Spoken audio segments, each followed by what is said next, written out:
So right here, there's going to be times when you guys are working on a document and you guys want to display the company name and all the header information right here with all the titles pertaining to all the data that's here. So sometimes you see how I scroll and it doesn't stay, so you don't know what you're looking at.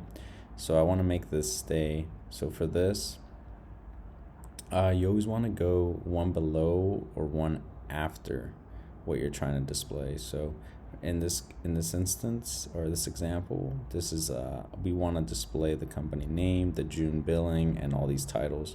So I'm going to go to the 4, and then you go to view, and then you're going to go freeze panes.